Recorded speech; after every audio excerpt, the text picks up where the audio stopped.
Quand vous faites une erreur, quand on fait une erreur nous-mêmes dans nos métiers, on est sanctionné et c'est normal.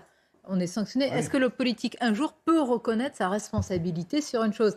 Elisabeth Borne, en 2020, je vous assure, vous allez l'écouter, elle est face à Apolline de Malherbe, elle vient annoncer, elle est contente d'annoncer la fermeture de Fessenheim. Et elle dit c'est une décision historique, et vous allez voir dans le ton, on dirait que ça y est, on a pris nos responsabilités.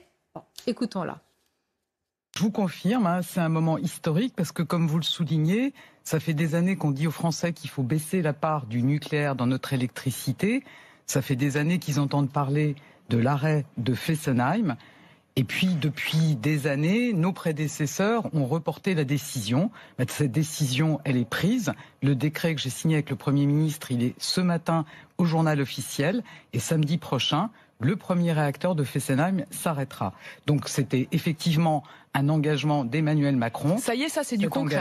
Il est 8h13 sur RMC. Vous nous dites, le décret, il est publié ce matin et c'est samedi qu'on éteint le premier réacteur. Absolument. Et je pense que c'est important aussi de noter qu'on est en train de passer du temps des promesses et puis des objectifs lointains au temps de l'action maintenant. Et ce qui est fou, c'est qu'ils disent non, c'est pas vrai. Non, mais gargarise.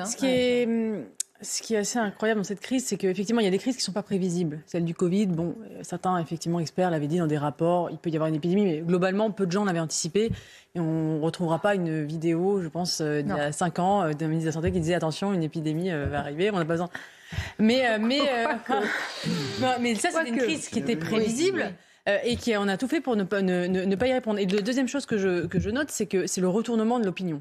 C'est assez fascinant de voir à quel point en fait, Emmanuel Macron et son gouvernement ont changé d'avis en l'espace de quelques mois, un an. Ils ont retourné leur discours sur le nucléaire.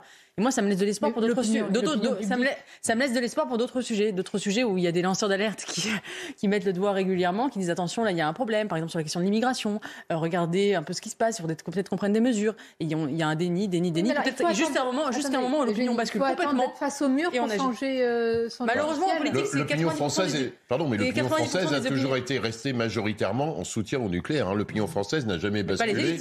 Mais l'opinion française en général, depuis très longtemps, depuis les années 70, a toujours été majoritairement en soutien au nucléaire. C'est une minorité de toute façon qui gouverne et c'est une minorité malheureusement qui décide pour la majorité.